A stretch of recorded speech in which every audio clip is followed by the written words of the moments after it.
രജനി പടം രണ്ടിന്റെയും ഒരു മിക്സ് ആയിട്ടാണ് ഫിലിം. പക്ഷേ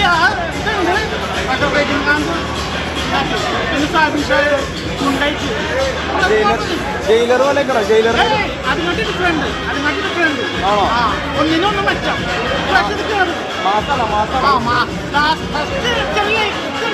പക്ഷെ അവസാനം രജനികാന്ത് റൈറ്റിനുണ്ട്.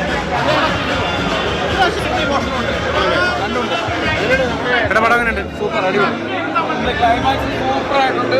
ഫസ്റ്റ് ഹാഫ് എനിക്ക് ഭയങ്കരമായിട്ട് ഇഷ്ടപ്പെട്ടുണ്ട്. സെക്കൻഡ് ഹാഫ് ഞാൻ പറഞ്ഞത് കുറച്ച് സംഭവം വെച്ചിട്ടുള്ള അടിപൊളിയാണ്. ജാമ്യം കീടിലാണ്. രജനികാന്ത്, ഉപേന്ദ്ര, നാഗാർജുന എല്ലാവരും പൊളിച്ചിട്ടുണ്ട്. ഒരു രക്ഷയില്ല. BGM ഒക്കെ അടിപൊളി. സംഭവം പൊളിയാണ്.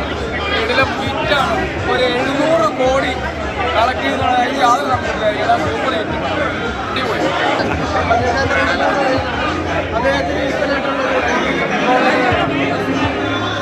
സ്റ്റാഫിന് കുറച്ച്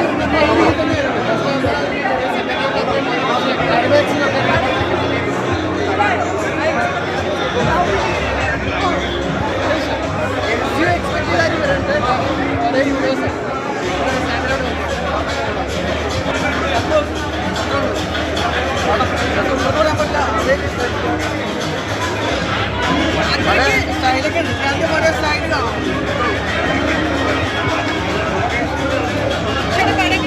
നല്ല സ്റ്റോറിയാണ്. സ്റ്റോറി നല്ല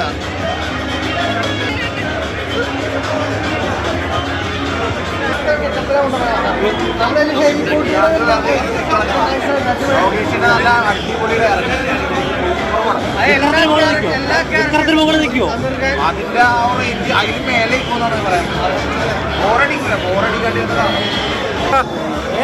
പടം.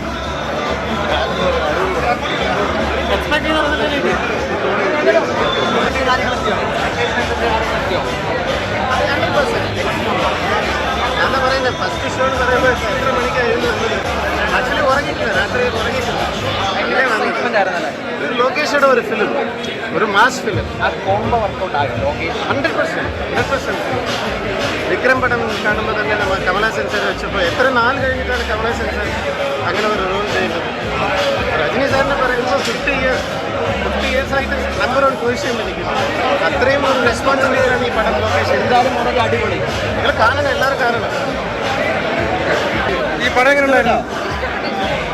രജനി സാറ്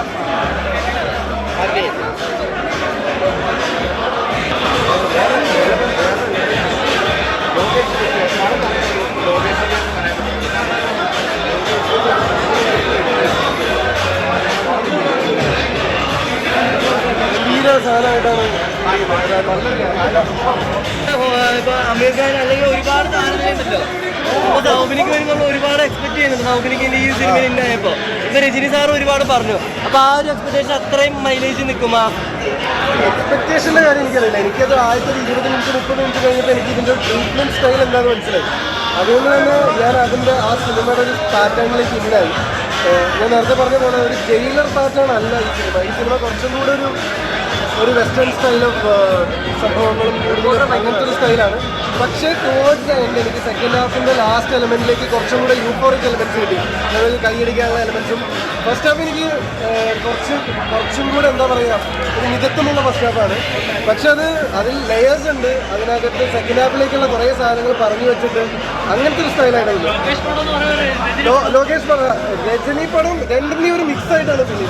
പക്ഷെ നമ്മൾ ജയിലർ കാണുന്ന പോലെ ഒരു രജനി പടമല്ല. എനിക്ക് ജയിലറിലൊക്കെ സെക്കൻഡ് ഇന്റർവെൽ പഞ്ചൊക്കെ ഞാൻ ഭയങ്കര കോരിത്തരിച്ച അനിരുദ്ധ് മ്യൂസിക്കും കോരിത്തരിച്ച സംഭവം ആ സാധനമല്ല. ഇതിനെ നമുക്ക് കവാലിയിലെ എലിമെന്റുകൾ അങ്ങനത്തെയൊക്കെയുള്ള ഒരു പാറ്റേൺ ഉണ്ട്. പക്ഷെ എനിക്ക് സെക്കൻഡ് ഹാഫിൽ കുറേ മൊമെന്റ്സ് ഉണ്ടായിരുന്നു. എനിക്ക് കൈയടിക്കാനുള്ള മൊമെന്റ്സ് ഉണ്ടായിരുന്നു. അങ്ങനെ കമ്പയർ ചെയ്യാൻ പറ്റുന്നില്ല. ആസ് ഓഫ് നൗ ഏതാണോ അങ്ങനെ മുകളിൽ വെക്കുന്നത് അങ്ങനെ പറയാൻ പറ്റില്ല. പക്ഷേ എനിക്കിതിനകത്ത് ഞാൻ സാറ്റിസ്ഫൈഡ് ആണ്. ലോകേഷ് പറഞ്ഞിരുന്നത് വിക്രത്തേക്കാൾ വലിയൊരു ഇന്റർവൽ പഞ്ച് ആയിരിക്കും ഇതിലെന്ന് പറഞ്ഞു. ഇന്റർവൽ പഞ്ച് എനിക്ക് അങ്ങനെ ഒരു വിക്രത്തേക്കാൾ വലിയൊരു ഇന്റർവൽ പഞ്ചായിട്ട് എനിക്ക് ഫീൽ ചെയ്തില്ല. എനിക്ക് അതിന്റെ ആ മീറ്റർ തോന്നിയില്ല. എനിക്ക് മീറ്റർ വർക്ക് ആയത് സെക്കൻഡ് ഹാഫിലാണ്.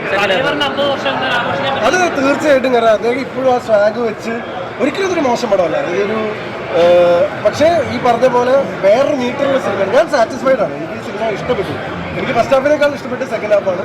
ടുവേർഡ്സ് എനിക്ക് എലമെന്റ്സ് ഉണ്ടായിരുന്നു. എനിക്ക് അമീർ ഖാൻ, രജനീകാന്ത് എന്ന് പറഞ്ഞ ഇന്ത്യയിലെ തന്നെ 2 വലിയ സൂപ്പർ സ്റ്റാർസ് ഒന്നിച്ച സീനുകളൊക്കെ കാണുന്നത് എനിക്കതൊരു ഭയങ്കര യൂഫോറിയാണ്. സൗബിന് ഗംഭീര ക്യാരക്ടറാണ് കിട്ടിയിരിക്കുന്നത് അദ്ദേഹത്തിന്.